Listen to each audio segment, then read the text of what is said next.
20 जानेवारी तमाम मराठा समाजाच्या वतीने आपल्या सर्वांचे प्रेरणास्रोत मनोज जरांगे पाटील यांच्या वतीने महाराष्ट्र शासनाला जागा करण्यासाठी मुंबई या ठिकाणी लॉंग मार्चचं आयोजन करण्यात आलेलं आहे।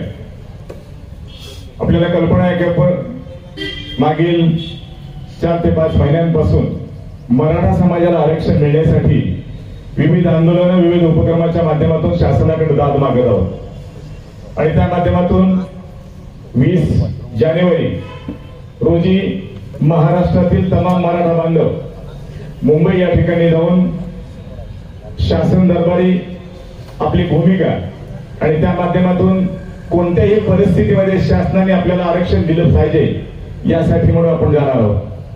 त्यानिमित्त आज बार्शी शहरामध्ये सकल मराठा बांधव बार्शी तालुक्याच्या वतीने या 20 जानेवारीचा जो लॉंग मार्च आहे त्या अनुषंगाने सर्व बांधवांनी या लॉंग मार्च मध्ये कशा पद्धतीने सहभागी व्हायचं आहे, त्यामध्ये आपली भूमिका कशा पद्धतीने असणार आहे आणि आपल्याला शासनाला जागा करण्यासाठी म्हणून जी आपण भूमिका घेतलेली आहे ती कशा पद्धतीने निभावायची आहे यासाठी म्हणून सोलापूर जिल्हा सकल मराठा बांधव यामध्ये सकल मराठा समाज सोलापूर जिल्ह्याचे समन्वयक शिवश्री माऊली पवार साहेब, आपल्या समाजाचे जिल्ह्याचे मार्गदर्शक आदरणीय राजनजी जाधव, त्याचबरोबर या ठिकाणी सातत्याने आपल्या समाजाची भूमिका शासन दरबारी आपल्या विविध चर्चेच्या माध्यमातून असेल किंवा बैठकांच्या माध्यमातून सातत्याने मांडणारे आदरणीय दत्ता मामा मुळे आणि आपल्याला कल्पना आहे या सर्वच बैठकीचं आणि सर्वच उपक्रमाचं नियोजन ज्यांच्या मार्गदर्शनाखाली होतं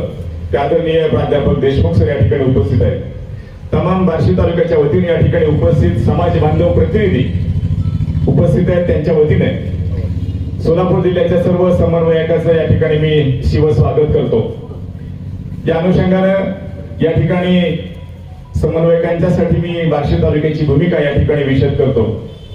तहसील कार्यालयाच्या समोर सातत्यानं यापूर्वी जे आपण मनोज जरांगे पाटील यांच्या बरोबरीनं त्यांच्या समवेत आपण जे विविध आंदोलन आणि उपोषणं केली होती त्याच माध्यमातून याच पॅन्डलमध्ये आज थोडासा पॅन्डलमध्ये बदल केलेला आहे। या ठिकाणी गरजवंतांचा लढा मराठा आरक्षण यासाठी म्हणून नियमितपणे या ठिकाणी आपले काही बांधव म्हणजे बार्शी शहर आणि तालुक्यातील बांधव या ठिकाणी येतात। एक नोंदणी फॉर्म या ठिकाणी आहे, त्या माध्यमातून त्या आरक्षणासाठी आपली भूमिका आणि त्याला भूमिकेला पाठिंबा म्हणून बांधव या ठिकाणी नियमित उपस्थित असतात आणि त्या माध्यमातून आपलेच एक मराठा बांधव आनंद काशील यांनी मराठा जनसंवाद रथ यात्रा काढलेली आहे।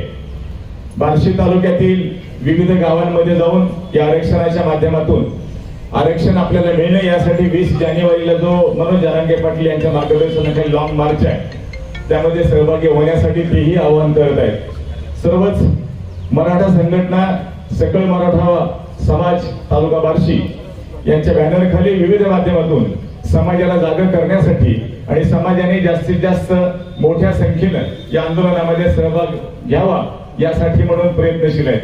आपल्याला कल्पना आहे की आपण वेगवेगळ्या समाज माध्यमाच्या माध्यमातून असेल किंवा सोशल मीडियाच्या बरोबरीनं वृत्तपत्रामध्ये देखील मोठ्या प्रमाणामध्ये याच्या नियोजनाच्या बातम्या आपल्याकडून पोहोचलेल्या आहेत। या अनुषंगानं विविध ठिकाणी विविध बांधवांनी नियोजन केलेलंच आहे, परंतु या नियोजनाला आपल्याला कल्पना आहे की आपण यापूर्वी मराठा समाज बांधवाच्या वतीने अतिशय उत्तम पद्धतीचं शांतता प्रिय आणि सनदशीर मार्गाने विविध आंदोलनं केलेली आहेत।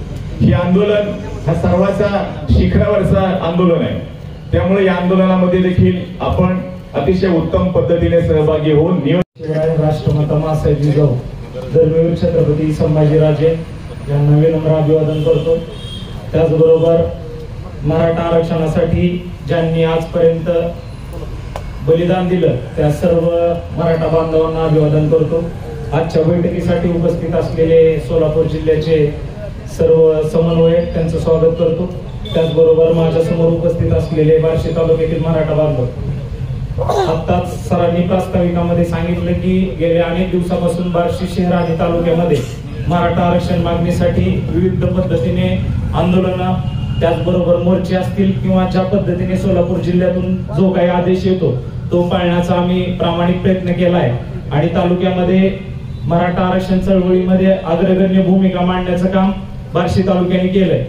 पण गेल्या अनेक दिवसापासून समन्वयामध्ये कुठंतरी एक वेगळाच बदल झालेला दिसतोय, तो मला जाणवतोय, तो मी आपल्या समोर मांडतो. फक्त सोशल मीडियाच्या माध्यमातून एखादी पोस्ट पडते आणि त्या पद्धतीने आंदोलन केलं जात आहे. सुरुवातीच्या काळामध्ये ज्यावेळेस आपण क्रांती मोर्चाच्या माध्यमातून आंदोलन करत होतो त्यावेळेस आम्हाला स्पष्ट आदेश द्यायचा की या ठिकाणी आपण आंदोलन अशा पद्धतीने केलं पाहिजे, त्या पद्धतीने आंदोलन केली गेली. परंतु गेल्या काही दिवसापासून कुणीतरी काहीतरी सोशल मीडियावरती मेसेज टाकतात, त्या पद्धतीचे आंदोलन होतात.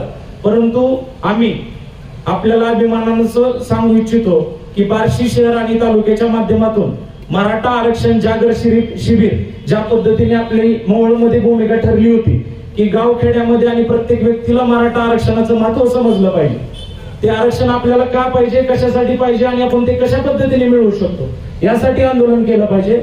यासाठी गेल्या अनेक दिवसापासून बार्शी शहर आणि तालुक्यामध्ये काम चालू आहे. त्याचबरोबर मराठा योद्धा मनोज जरांगे पाटील यांनी ज्या पद्धतीने आदेश दिले त्या पद्धतीने काम बार्शी तालुक्यामध्ये चालू आहे. आणि सर्वात महत्वाची मी आपल्याला आणि उपस्थित असलेल्यांना विनंती करतो की गेल्या काही दिवसामध्ये संजीव भोर साहेब यांच्याशी आमची चर्चा झाली.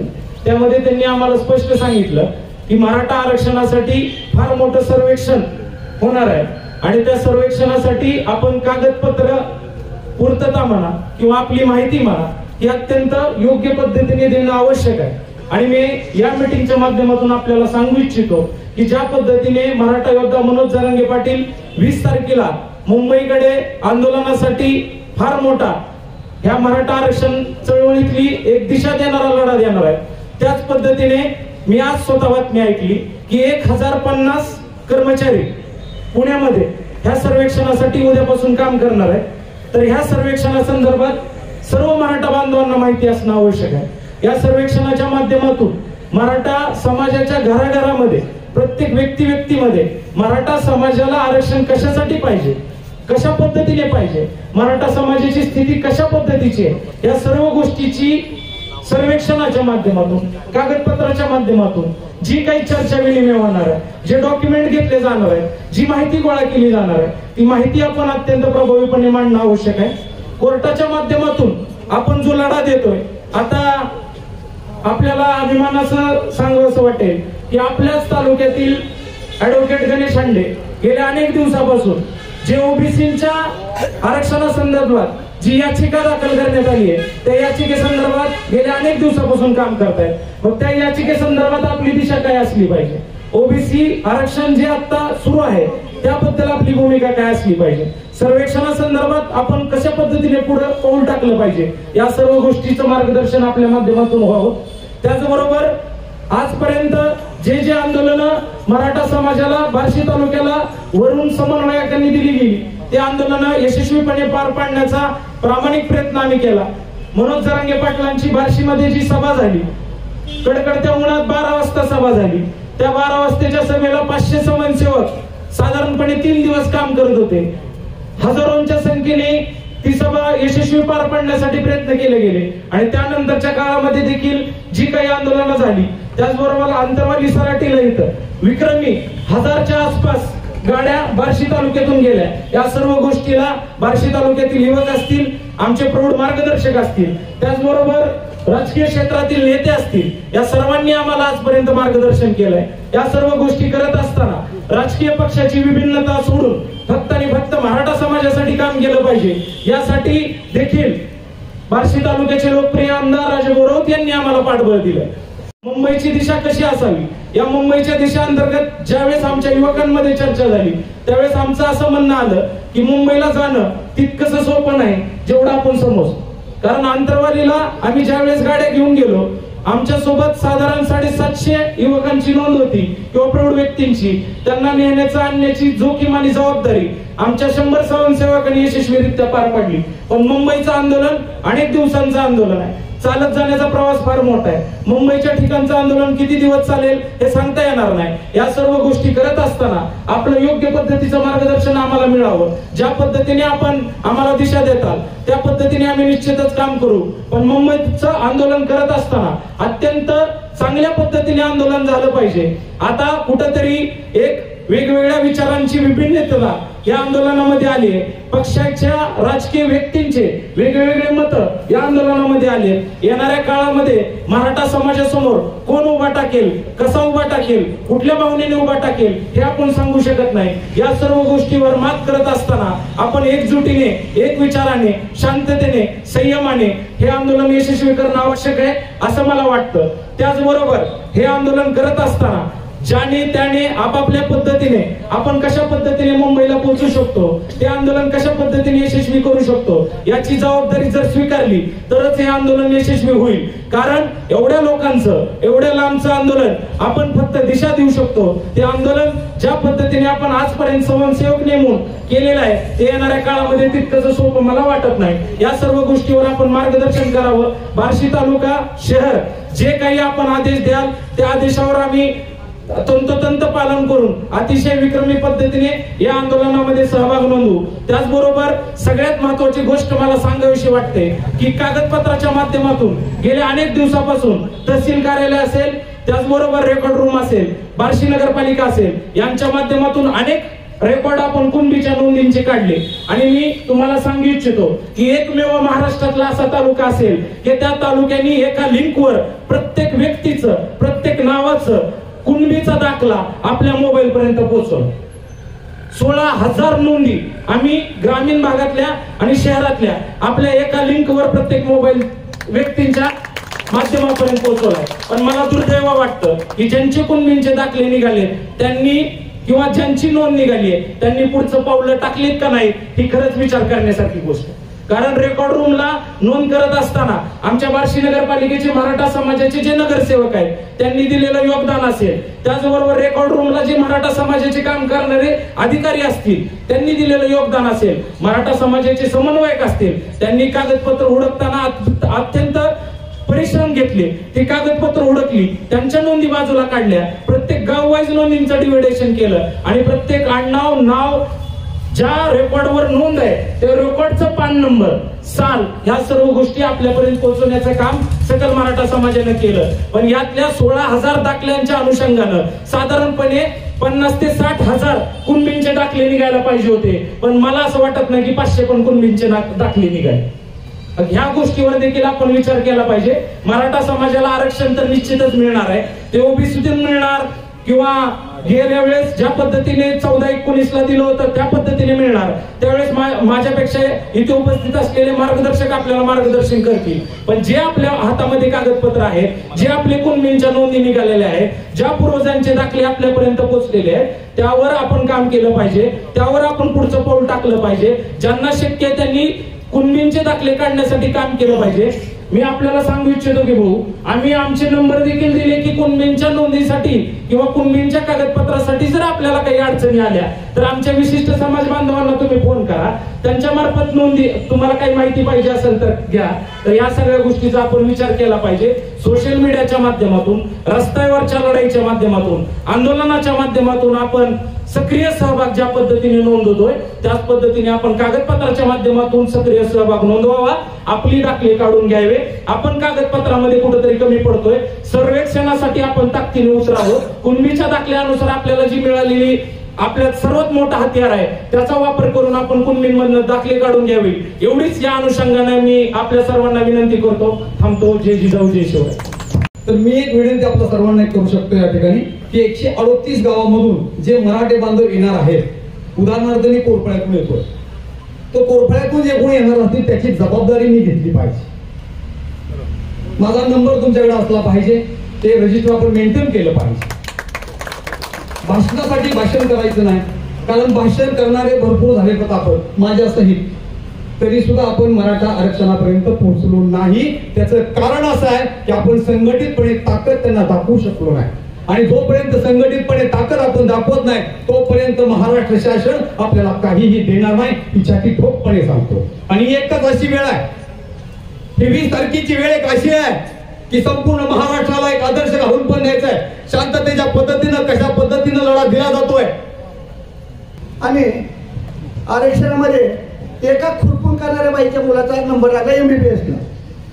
कसं तरी पहिल्या वर्षी फी भरली, पावणाऱ्या वेळेने फी भरली आणि त्याच्याच बरोबर एका प्राध्यापक जोडी नवरा पती पत्नी नवरा बायको असताना त्यांना फी माफ 12 लाख वर्षाची 12-5-60 लाख फी माफ आणि वरून 50,000 त्यांना पुन्हा येणीपरीला देते सरकार.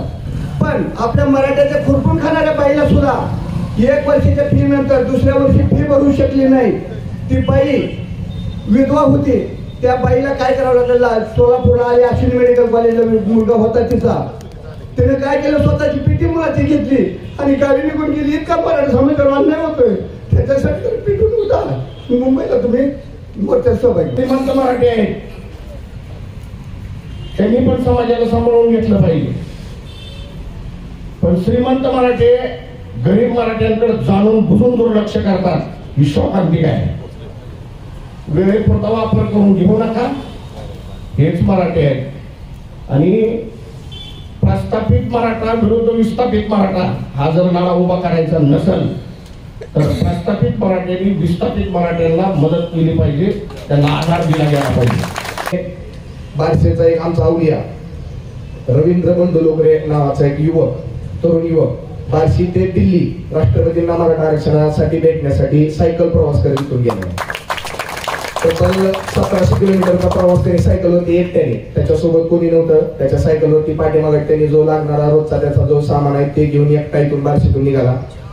वाटेमध्ये त्याला जिथपर्यंत मराठा बांधव आहेत तिथपर्यंत त्याला प्रत्येकाने एक मदत पाहिजे तेवढी गेली. सकल मराठा समाजाच्या वतीने त्याला जे काय वेळोवेळी जे काय त्याला साहित्य लागेल किंवा जे काय पैशांची आर्थिक मदत लागेल ते देखील आम्ही तिथं त्याला पोच केली. आणि तब्बल एक 20 ते 25 दिवसाच्या प्रवासानंतर 1700 किलोमीटरचा प्रवास करून गेल्या 4 ते 5 दिवसाखाली तो बांधव तिथं पोहोचला. आणि एक अभिमानाची गोष्ट अशी सांगायची वाटते की सकल मराठा समाज सोलापूर जिल्हा आणि बार्शी तालुका यांच्या वतीने तिथं पंतप्रधान कार्यालय आणि राष्ट्रपती कार्यालय या दोन्ही ठिकाणी आपलं रितसर OBC मधून मागणीचं जे काय निवेदन आहे ते त्या ठिकाणी त्यांनी पोच केलेलं आहे. आणि दुसरी एक महत्वाची गोष्ट म्हणजे राष्ट्रपती कार्यालयाकडून त्यांना काल परवा दिवशी असा मेसेज आलेला आहे की येत्या 2-3 दिवसामध्ये राष्ट्रपतींची देखील त्यांना वेळ मिळू शकते. 100% होईल असा नाही, पण जर त्यांना वेळ भेटली तर आपला बार्शीचा माणूस डायरेक्ट दिल्लीत राष्ट्रपतींपाशी मराठा आरक्षणाचा विषय मांडणार आहे.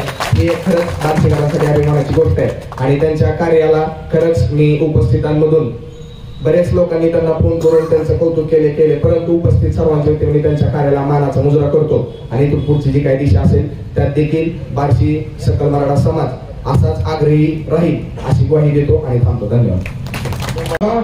पण ज्या पण काय सूचना करण्यात येतील ते नक्कीच आपल्या सकल मराठाच्या बेसवरून करण्यात येतील.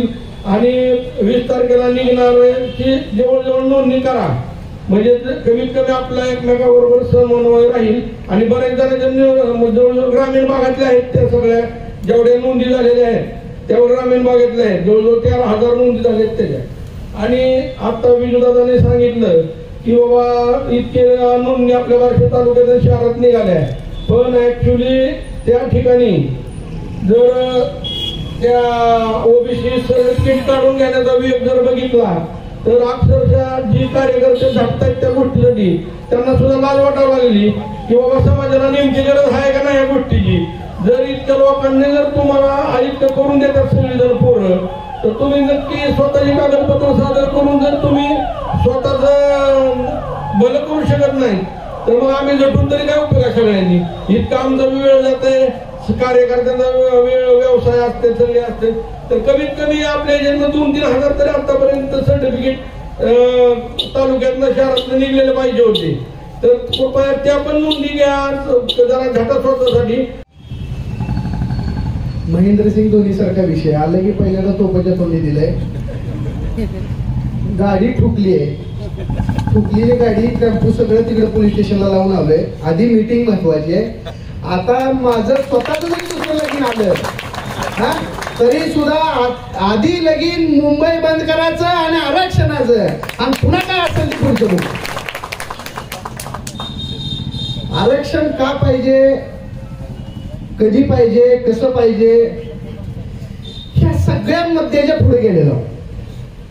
त्याच्यामुळं ही सरकारमध्ये बसलेल्या कोणत्याही मायकाला या लाडे वकिलाची या बार्शीच्या धगधगत्या स्टेजवरून, काय म्हणतोय, ह्या बार्शीच्या धगधगत्या स्टेजवरून खुला आव्हान आहे. तुझा कोणता अभ्यास करणारा मायकाला इथं आमच्या 8-10 वर्षाच्या बारक्या पोरासमोर आण, ती 1 तास तुला मराठा आरक्षण का गरजेचं आहे समजावून सांगेल. तरी बी नाही कळलं तर 20 तारखेला यायला लागलं. एक लक्षात घ्या, भारतामध्ये लोकशाही व्यवस्था आहे का हुकुमशाही व्यवस्था आहे? आवाज येत नाही. भारतामध्ये लोकशाही व्यवस्था आहे का हुकुमशाही आहे? लोकशाही आहे. लोकशाही म्हणजे लोकांनी लोकांसाठी लोकांमार्फत चालवलेली व्यवस्था. लोकांनी लोकांसाठी लोकांमार्फत चालवलेली व्यवस्था. भारताला स्वातंत्र्य मिळून 75 वर्षे झाली तरी महाराष्ट्रामध्ये 38-40% असणाऱ्या मराठा समाजाला त्याच्या हक्काच्या आरक्षणासाठी जर आज पुन्हा मुंबई बंद करण्याची वेळ येत असेल तर ह्या लोकशाही व्यवस्थेमध्ये मला कायदा बदलावा लागेल. आणि हा मराठा घोड्याच्या टापाचा आवाज सुद्धा नाही येऊ देता वर्षानुवर्ष किल्ले जिंकत होता. तुमची मुंबई बंद करून कायदा बदलायला आम्हाला वेळ लागणार नाही. सरकारला लक्षात ठेवा, ही कायदा बदलण्याची लढाई लक्षात घ्या. परमपूज्य डॉक्टर बाबासाहेब आंबेडकरांनी आपल्या सगळ्यांना संविधान दिलं आणि त्या संविधानावर आजपर्यंत मराठा समाज संविधानिक मार्गानेच मागणी करत होता. संविधानिक मार्गानेच आम्ही आमच्या आरक्षणाची मागणी लावून धरत होतो. परंतु तुम्ही आमच्या ताटातलं तर घेतलंच, परंतु आमचं ताट रिकामं झालं तरी ताट सुद्धा तुम्ही आमचं घ्यायला लागला. आता आमच्या लेकरा बाळावर अन्याय आम्ही होऊ देणार नाही.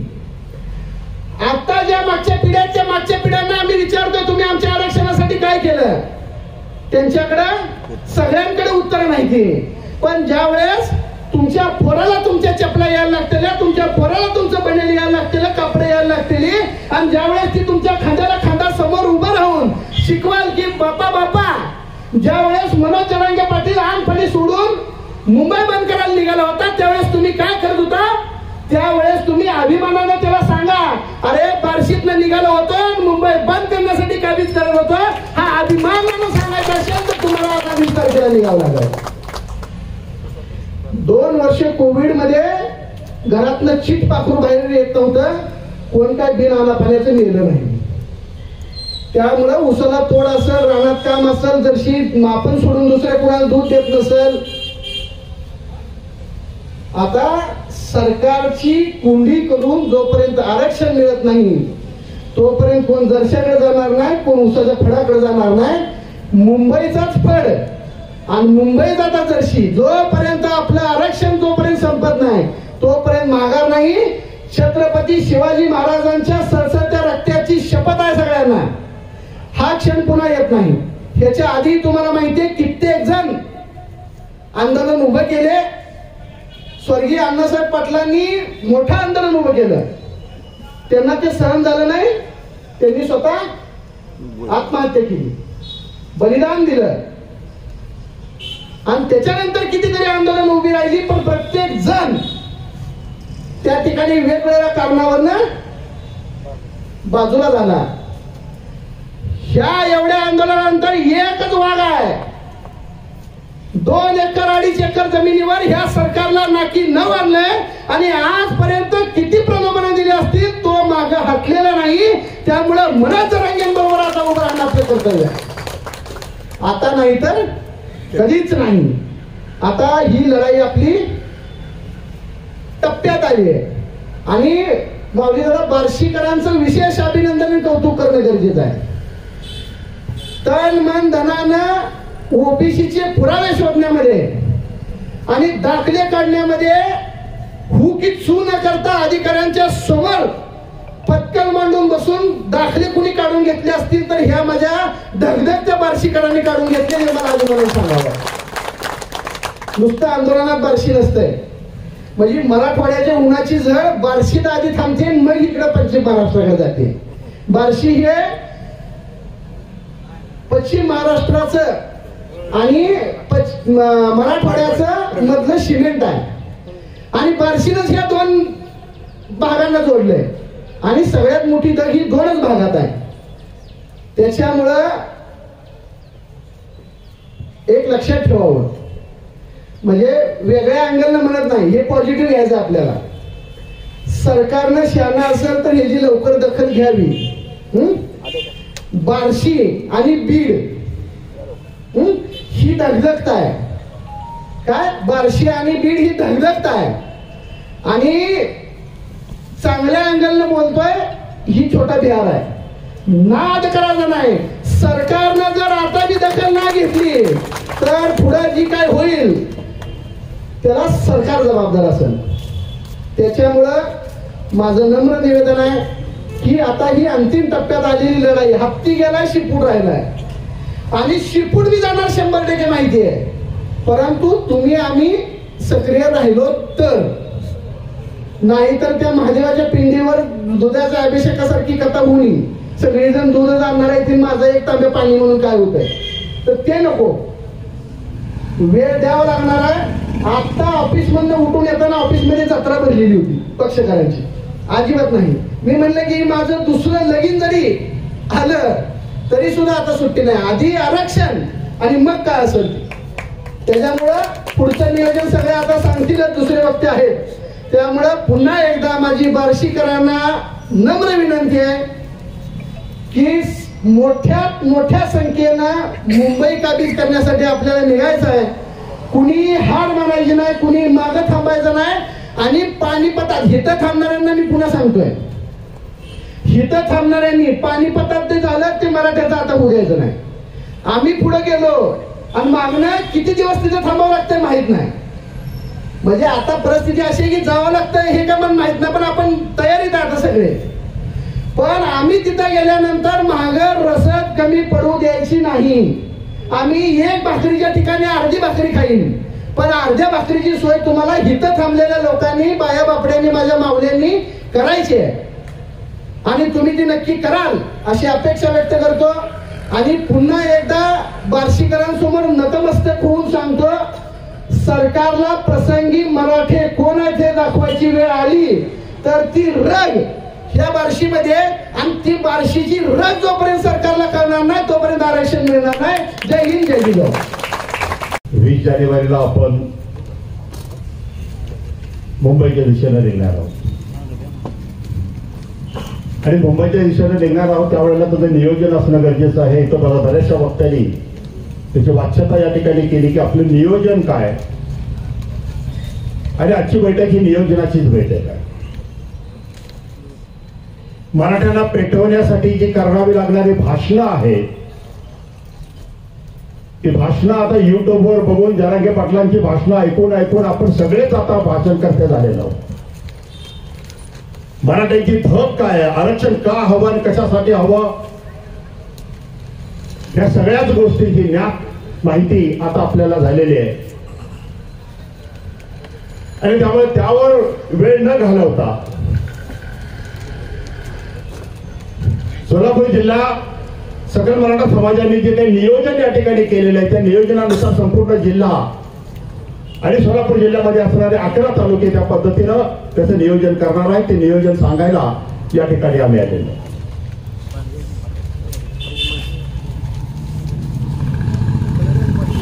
एक गोष्ट या ठिकाणी सांगावीशी वाटते, शेवटी ही लढाई आरक्षणाची लढाई आहे आणि बार्शीमध्ये येऊन आरक्षणाच्या लढाईबद्दल जास्त काही सांगावं असं वाटत नाही. कारण बार्शीकर हे आमच्या संपूर्ण सोलापूर जिल्ह्यासाठी, आम्हाला सोलापूर शहराला आमच्यासाठी प्रेरणास्थान जर कोणी असेल तर ते बार्शीकर आहे.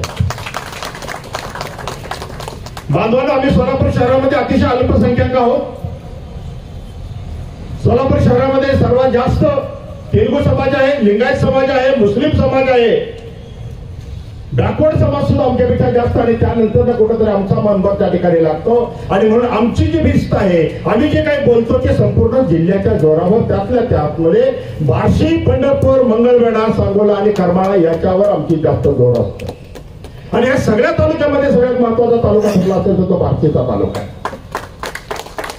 या बार्शी तालुक्याचं महत्व असं की या ठिकाणी असणारी जाजवंत, या ठिकाणी असणारे सगळे लोक जे जागृत आहेत, आरक्षणाच्या प्रती असतील, मराठा समाजाच्या प्रती असतील, स्वतःला मराठा म्हणून यांना कधीही स्वतःला कमी समजत नाहीये, असे सगळे लोक मराठ्याचे इथं आहेत आणि म्हणून आम्हाला या बार्शीची गरज आहे आणि म्हणून बार्शीमध्ये आज आम्ही या ठिकाणी येऊन नियोजन सांगत आहोत आणि तुम्ही ते कधीच कमी पडू देणार नाही याचीही मला खात्री आहे. सुरुवातीच्या काळामध्ये आपल्याला माननीय मनोज जरांगे पाटील हे कोण आहेत आपल्याला कुणालाच काहीच माहिती नव्हतं, पण जे अंतरावलीचं आंदोलन झालं त्याच्या अगोदरचे 10 आंदोलन त्या ठिकाणी त्यांनी आमरण उपोषणाची केलेली आहेत हेही आपल्याला माहित असणं गरजेचं आहे. आणि हे सगळं करत असताना पहिल्या आंदोलनामध्ये दुसऱ्या, तिसऱ्या, चौथ्या, 5व्या, 6व्या पण निष्ठा त्यांनी सोडलेली, त्यांना कुठेही महाराष्ट्र ओळखत नव्हता. एक सामान्य तुमच्या आमच्यासारखा मराठा कार्यकर्ता, मराठ्याची तळमळ असलेला कार्यकर्ता म्हणून ते त्या ठिकाणी काम करत होते. अंतरावली सराटीमध्ये त्यांनी उपोषण घेतलं आणि त्या ठिकाणी लाठी हल्ला झाला आणि संपूर्ण महाराष्ट्राला माहिती झाली. आणि ज्या वेळेला लाठी हल्ला झाला त्याच वेळेला संपूर्ण महाराष्ट्रामध्ये उद्रेक झाला, संपूर्ण महाराष्ट्र जळायला लागला आणि त्यावेळेला जरांगे पाटलांना सुद्धा कळलं की आता आमच्या मागे महाराष्ट्र उभा आहे. तिथून महाराष्ट्रामध्ये त्यांनी दौरा केला आणि त्यावेळेला मोठमोठ्या सभांना ज्यावेळेला त्यांना सामोरं जावं लागलं त्यावेळेला त्यांना कळले की खऱ्याच अर्थाने आता मराठ्याला आरक्षणाची गरज आहे, मराठी आता आरक्षणासाठी पेटून उठलेले आहे, ही गोष्ट त्या ठिकाणी त्यांना कळली. आणि ज्या वेळेला एवढे सगळे लोक त्यांच्या भाषणाला येतात, जेसीबी मधून त्यांना फुलांचा वर्षाव करतायत, जे पंतप्रधान किंवा मुख्यमंत्र्यांच्या नशिबात नसतं ते आपल्या फाटक्या एका मराठ्याच्या नशिबात आल्यानंतर त्यांची ताकद वाढली आणि त्यानंतर मराठा आला सकल संपूर्ण मराठाला सरसकट आरक्षण देण्याचा विडा त्या ठिकाणी त्यांनी उचलला आणि उचलल्यानंतर त्यांनी आपल्यासाठी घोषणा केली, वेगवेगळी आंदोलन केली, वेगवेगळी वेळ सरकारला दिली, पण सरकारने ते पाळले नाही आणि मग शेवटचं झेपणार नाही आणि पेलणार नाही हे 2 शब्द त्या ठिकाणी काढले. आता पेलणार नाही हे आंदोलन आता त्यांनी आपल्याला सुरू केलं. आता पेलणार नाही म्हणजे काय की 3 कोटी मराठी आपल्याला मुंबईला त्या ठिकाणी घेऊन जायचे. जरांगे पाटलांनी तुमच्या आमच्या जीवावर त्या ठिकाणी घोषणा केलेली 3 कोटी मराठ्याची. मग जरांगे पाटील त्या ठिकाणी बोलतात तरी त्यांनी बघून घेईल म्हणून आपल्याला चालणार नाही, तुम्हाला आम्हाला या ठिकाणी वाड्या वस्त्यावर जावं लागेल, गावागावात आपल्याला जावं लागेल. या ठिकाणी फक्त स्वयंसेवक बसून फक्त बार्शी शहर कव्हर करून चालणार नाही. बार्शी शहर तुम्ही कव्हर केलं तर नाही झालं तर 5-25,000, 50,000, 1,00,000 लोक त्या ठिकाणी जमतील, परंतु आपल्याला मोठ्या प्रमाणात ग्रामीण भागामध्ये जावं लागेल कारण तुमची ही ताकद ग्रामीण भागात जास्त आहे. नियोजनाचा भाग म्हणून तुम्हाला सगळ्यांना ग्रामीण भागामध्ये जावं लागेल, वाड्या वस्त्यावर मिटिंग घ्यावी लागतील, त्या लोकांना तिथं सांगावं लागेल, तिथलं नियोजन करावं लागेल आणि सर्वात महत्वाचं म्हणजे त्या सगळ्याची नोंद घ्यावी लागेल. ज्या ज्या गावामध्ये तुम्ही जाणार आहात त्या त्या गावामध्ये एक व्हॉट्सअपचा ग्रुप त्या ठिकाणी तयार करायला पाहिजे आणि त्या व्हॉट्सअपच्या ग्रुपला या ठिकाणी असणारे तालुका कमिटी तुमची जी आहे ते त्यामध्ये त्यातले प्रमुख 4 माणसं त्यावर असतील आणि बाकी सगळे त्यांच्या गावातले असतील, कारण जेणेकरून ही माणसं आपण जसं घेऊन इथून जातोय तसं सुखरूपपणे माघारी आणणं सुद्धा आपली जबाबदारी आहे. हे सगळ्यांना सुखरूप आपल्याला माघारी घेऊन यायचं आहे, हे आपली जबाबदारी आहे, हे काम आपल्याला त्या ठिकाणी करावं लागेल. त्यामुळे या सगळ्याची नोंद घेत असताना प्रत्येक गावातले किती युवक, किती तरुण, किती वयोवृद्ध माणसं आपल्या बरोबर येणार त्याचंही नियोजन आपल्याला त्या ठिकाणी करावं लागेल.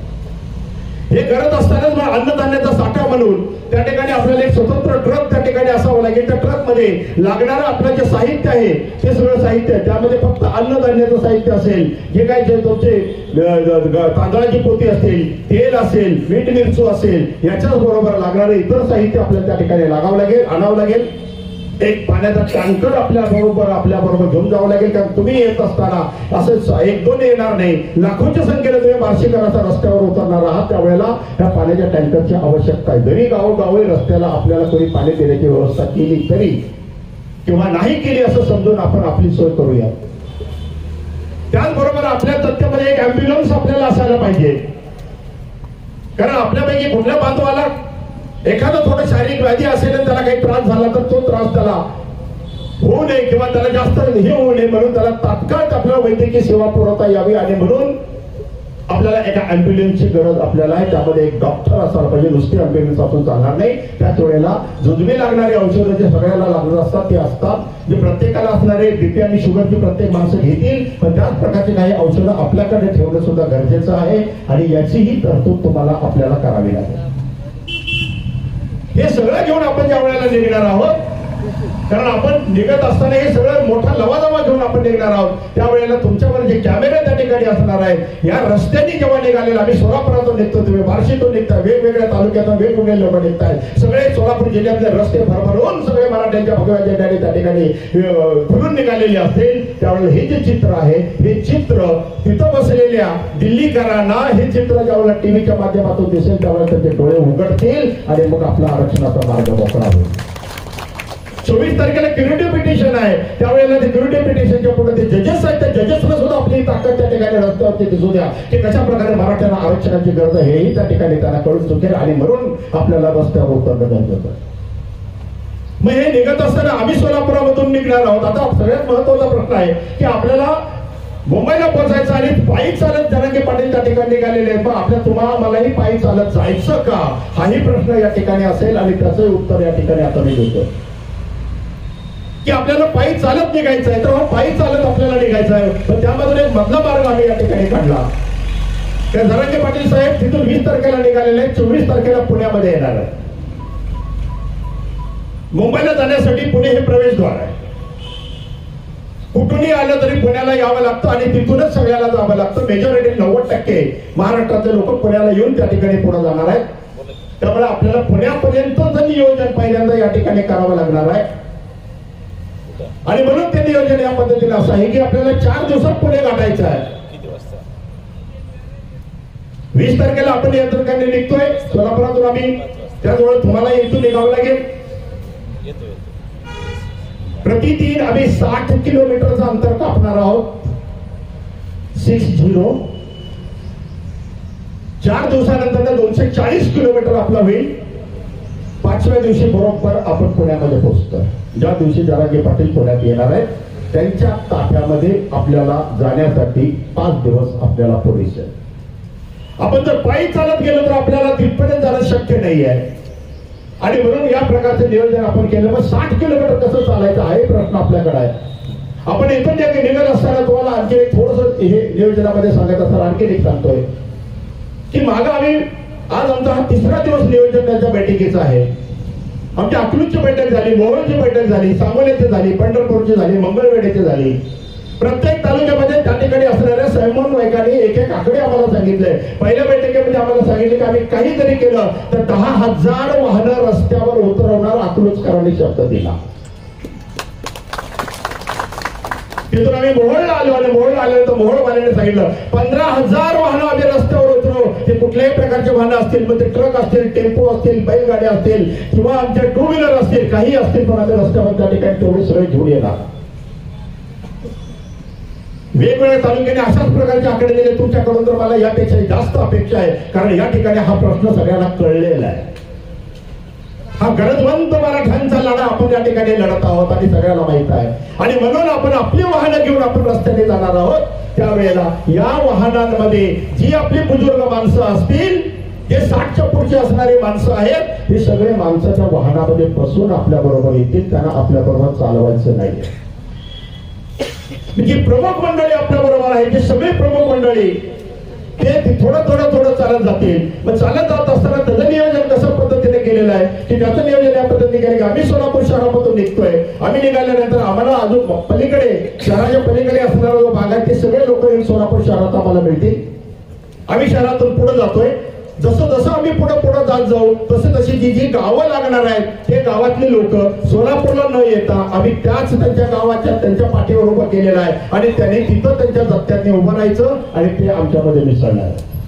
बार्शीकरांनी सुद्धा हेच करायचं. बार्शीमधून जेवढे इकडचे लोक आहेत तेवढे निघतील. मला वाटतं तुम्ही कुर्डुवाडी रोडने पुढे येणार असाल सर, तर त्यावेळेला तुम्ही येणार असाल तर कुर्डुवाडी इथून पुढे असणार जे गावं लागणार आहेत त्या गावातल्या लोकांना सांगायचं की तुम्ही इथंच उभं राहा, आम्ही इकडे येतोय आणि आमच्यामध्ये तुम्ही मिसळा. आणि असं पुढं प्रत्येक मराठा घेत आपण पुढे जाणार. मग 60 किलोमीटरचं अंतर आपल्याला पूर्ण एका दिवसात करायचं आहे. आम्ही सोलापुरातून निघाल्यानंतर आमचा पहिला मुक्काम मोडलीमला येणार आहे. 60 किलोमीटर आमचं तिथं होतं आणि तिथून पुढे मला वाटतं तुम्हाला या ठिकाणी टेंभुर्णी पर्यंत यावं लागेल आणि टेंभुर्णीला आपल्याला तुमचा पहिला मुक्काम करावा लागेल. आम्ही मागून येतोय, आम्ही सगळेच अकलूजवाले असतील, पंढरपूरवाले असतील किंवा मंगळवेढावाले असतील, हे सगळे इंदापूरला एकत्र येत आहेत. आम्ही इकडनं सोलापूरच्या आले तर सोलापूर जिल्हा हा एकत्रितपणे पुढे त्या रस्त्याला वाटचाल करेल. मुंबई पुणे एक्सप्रेस हायवे पूर्णपणे ब्लॉक करण्याचं काम तिथून पुढे आपल्याला करायचं. हे नियोजन आपण या पद्धतीने आपण करणार आहोत आणि या पद्धतीने जाणार आहे. त्यामुळे प्रत्येकाचा व्हॉट्सअप ग्रुप तयार करा.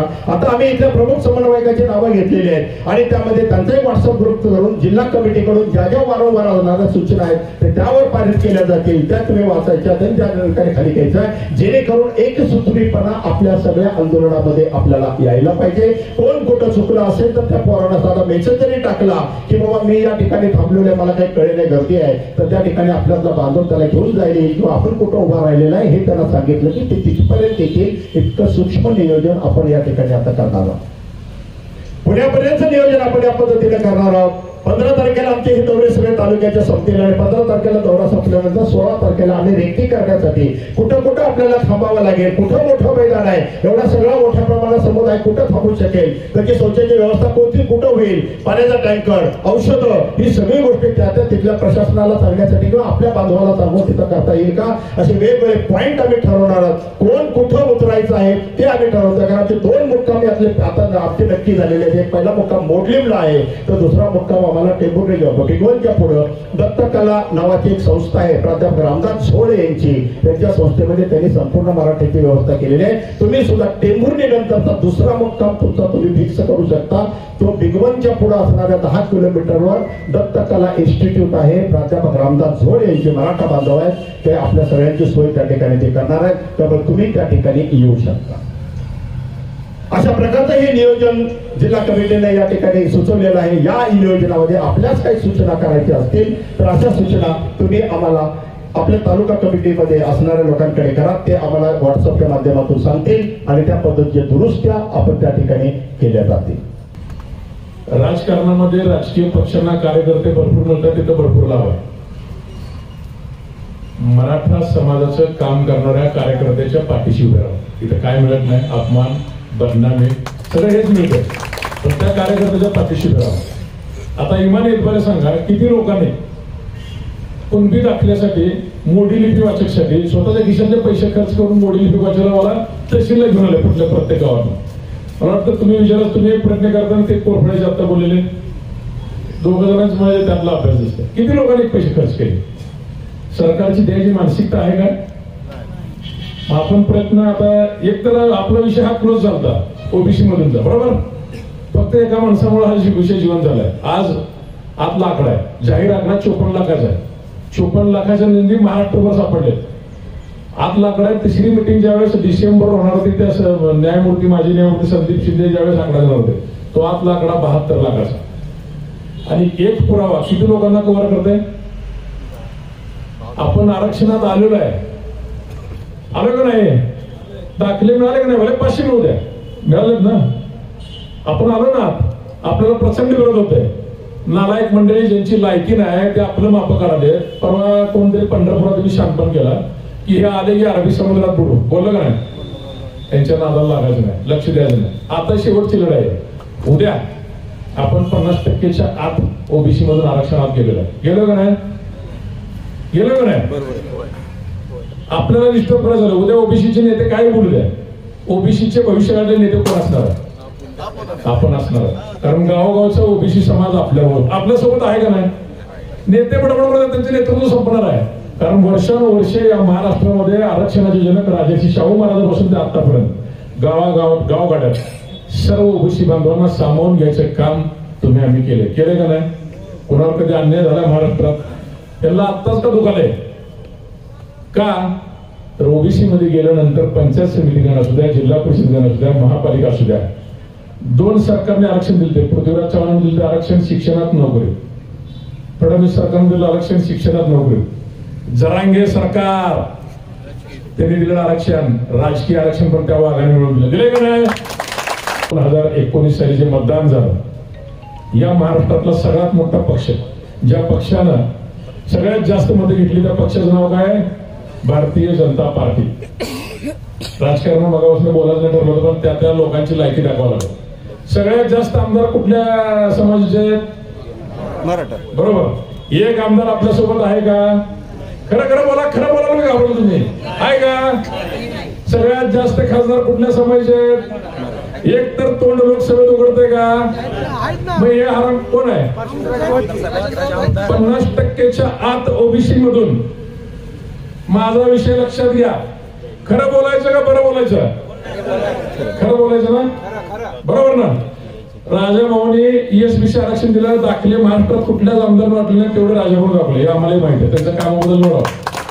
आज कुणबी दाखल्यासाठी सुद्धा ती काय टीम प्रयत्न करते, त्याला पण तोड नाही, नो डाऊट. पण तुम्ही 50%च्या आत ओबीसी मध्ये जेवढं सक्रिय असायला पाहिजे होता. महाराष्ट्रातले किती आमदार? एकच नाव सांग. आपली मागणी मनोज जरांगे पाटलाची काय आहे? 50%च्या आत ओबीसी आहे का नाही? आहे का नाही? त्या मागणीला पुरावा देणारा, त्या मागणीला सपोर्ट करणारा एका मंत्र्याचं नाव सांगा, खासदाराचं नाव सांगा किंवा आमदाराचं नाव सांगा. खरं बोलायचं ठरलंय, खरं बोलू ना. मग हे आपल्या समाजात अत्यंत अडचणीत असताना, शैक्षणिक दृष्ट्या पिढ्यानपिढ्या आपण पाठीमागे राहिलं आरक्षण नसल्यामुळे आज एवढी मोठी जागांची भरती झाल्या राज्य सरकार चालू आहे का नाही? भरती चालू आहे. भरतीमध्ये आपल्याला ओबीसी आरक्षण नसल्यामुळे प्रत्येक वेळी आपण आंदोलन करायचं, त्या भरत्या पुढे टाकलायची. पाहिलं का नाही असं? तर त्या मतदानाची लोकसंख्या होती, मतदानाची संख्या होती 1,48,00,000. किती होती? 1,48,00,000 हायेस्ट मतदान. आणि सगळ्यात बारके म्हणजे सगळ्यात कमी वंचित बहुजन आघाडीचं सगळ्यात कमी मतदान होतं 41,00,000. किती होतं? सगळ्या बूथवर महाराष्ट्रात. आणि फक्त अंतरवाली सराटीच्या एका बूथवर एक सभा झाली 14 ऑक्टोबरला 1.5 कोटीची. कितीची? त्या 1.5 कोटी सभेचे कॅल्क्युलेशन घरात बसलेले वेगळे, सभेला हजर असलेले वेगळे. ही एक गट्टा ज्यांच्या पाठीमागं जायचं आहे, ज्यांच्या पाठीमागं न्यायचं आहे, जो 50%च्या आत आरक्षण देईल, जो ओबीसी मधून आरक्षण देईल. बरोबर बरोबर ना. त्याच्याच मागे जायचं ना आपण. मनात जरांगे पाटलांच्या नियोजनासाठी गावोगाव फिरत असताना असं नेतात आपण. यार मित्रांनो, सगळ्या आमदार खासदारची प्रॉपर्टी एकीकडे आहे, मराठा समाजाच्या जीवावर मोठे झाले. आणि आज समाज अडचणीत असताना आपल्या जर नावानं कोण येत नसेल रस्त्यावर तर ते आपल्या कामाचे आहेत का? मी खरं बोलायला आलोय. एकटा मनोज जरांगे पाटील आहे, जीवानिशी उतरलाय का नाही? 13 दिवस 17 दिवस अन्न पाण्या वाचून आपल्यासाठी लढत आहे. आपण खाऊन पिऊन चालत जायचं आहे. आपण नियोजन कशाच करायला आलोय? कसं चालत जायचं, कशा गाड्या करायच्या, कुठलं धान्य घ्यायचं, बिस्किट घ्यायची, पाण्याच्या बाटल्या घ्यायच्या, ह्याची चर्चा करायला आलोय. आणि ती एकटं पोरग गरीबाचं लेकरू शेतकऱ्याचं स्वतःची 2 एकर जमीन समाजासाठी विकलेलं. आणि त्याचं नियोजन आपण कसं करतोय? आपण मुंबईला कसं जायचं, खाऊन पिऊन जाणार आहे, तरी सुद्धा त्याला जर रिस्पॉन्स नाही देऊ शकलो आपण प्रॉपर, तर आपण कर्मदर्गिरी म्हणून याला कमी वाटू नका. आम्ही आज 3रा दिवस आहे, रोज 3 तालुके टार्गेट करून फिरतोय. मी 2016 पासून तुमच्याकडे येतोय. मॅनेज न होणार नेतृत्व पहिल्यांदा मराठ्यांना मिळाले. त्याच्या पाठीमागे जर समाज गेला तर निश्चित तुम्हाला न्याय मिळाल्याशिवाय राहणार नाही. नोकरीतलं, शिक्षणातलं आणि राजकीय आरक्षण तुम्हाला मिळवून घ्यायचं असेल तर जरांगे पाटलांच्या उद्याच्या 20 जानेवारीच्या लॉंग मार्च मध्ये बार्शी तालुका कायम आंदोलनात अग्रेसर आहे. 20 तारखेला सुद्धा तेवढ्याच ताकदीनं बार्शी तालुका उतरणार अशी मला खात्री आहे. का? राज्य मागासवर्ग आयोगाला महाराष्ट्रातनं निवेदन दिली, पण बार्शीने जी निवेदनं दिली ती ऐतिहासिक इतिहास घडवली की मंडळी सगळी इथेच बसले. महाराष्ट्रात बार्शी एवढी निवेदनं कोणी दिली नाही. बार्शी एवढे आरक्षणाचे दाखले आतापर्यंत ESBC असू दे, SCBC असू दे, कोणच वाटलं नाही. आणि बार्शीमध्ये कुणबी दाखलेलं मला वाटतं तुमच्या अगोदर फक्त करमाळा जास्त आहे बघा. आता काय ती फॅक्ट सांगतो, कलेक्टर ऑफिसच्या मिटिंगला सुद्धा तुम्ही आले असतील सर. करमाळा आता आघाडीवर 35,000 पुरावे करमाळ्यात सापडले, 2 नंबरला बार्शी. पण दाखले मिळवण्यामध्ये पुरावे एवढे सापडून जर आपल्याला दाखले मिळत नसतील तर ते आरक्षण प्रॉपर नाही. उरलेले काही लोक हजारातलेले, संख्या तर लाखाने. संविधान काय सांगताय? जिसकी जितनी संख्या भारी उसकी उतनी हिस्सेदारी, हे संविधान सांगतंय. ओबीसी मध्ये कुणबी आहे का नाही? त्यांनी कितीही बोंबलू द्या. काल तर बीड मध्ये कर केलाय, एका माणसानं काल कर केलाय. कोण कोण लोकांनी सांगायचं? तुम्ही बघितलंय का? बीडचे कमेंट आलेत. पत्रकारांनी विचारलं की मराठा आंदोलक म्हणतात छगन भुजबळ तुम्ही पाऊल ठेवलं जर असतं हरामखोर गोपीचंद पडळकर काय म्हणला, छगन भुजबळ तुमचा बाप आहे. अरे तुझा बाप राजकीय कोण आम्हाला माहिती ना, तुमच्या सगळ्याचा बाप एकच आहे, मनोज जरांगे पाटील. मनोज जरांगे पाटील तुम्हाला पूर्ण उरणार, तुम्ही एक जण पण निवडून येऊन दाखवा. 5% मराठ्यांची मतं आहेत महाराष्ट्रात. जर त्यांच्यावर अन्याय कराल, त्यांच्यावर एवढ्या वर्ष अन्याय झाला, तुम्ही जर आज अडवत असाल तर तुमची मूठ माती केल्याशिवाय हे युवक शांत बसणार नाही, असं बोलतो. माझं भाषण थांबवतो. जय जिजाऊ जय शिव. महिलांना माझी विनंती, आपण आपली व्यवस्था होणार नाही आमच्याबरोबर आल्यानंतर, तर महिलांनी सांगायचं आम्ही मुंबईला चाललोय, आम्हाला रस्त्यामध्ये काय होईल काय सांगतात, कोण अटक करतील, पुढे काय करतील, थांबवलं जाईल. ज्यावेळेस आपल्या समाजाच्या लोकांना कुणी अटक केलं, तिथं कुठल्याही अडचणी आली, तुम्ही इथं जो आमदार असेल, कोण आपल्या जिल्ह्याचा तालुक्याचा आमदार असेल, खासदार असेल, त्याच्या घरी जाऊन बसायचं. आमचा बांधव तिथं आमच्या आरक्षण मिळवण्यासाठी गेलाय, त्याला जोपर्यंत सुखरूप आमच्यापर्यंत आणून सोडत नाही, आणि तू आमच्या समोर कोण पंतप्रधान राहू दे, आमदार मंत्री राहू दे, त्यांना फोन लावायचा, त्यांना घराच्या बाहेर पडू देऊ नका. एवढं काम तुम्ही महिलांनी करायचं आहे. त्या माध्यमातून सरकारला सुद्धा महिलांचं काय काम आहे, आपण काय म्हणतो, प्रत्येक महिलाची सोय आपल्यासोबत होऊ शकत नाही, तर महिलांनी एवढंच करायचं नाही. आम्ही जर इथून गेलो तर आपलं काम एवढंच आहे, या इथं बसून प्रत्येक आमदार असू द्या, खासदार असू द्या, त्याच्या घरापाशी ठिय्या आंदोलन करायचं आहे, त्याला घराच्या बाहेर सुद्धा पडून जायचं काम आपण करा.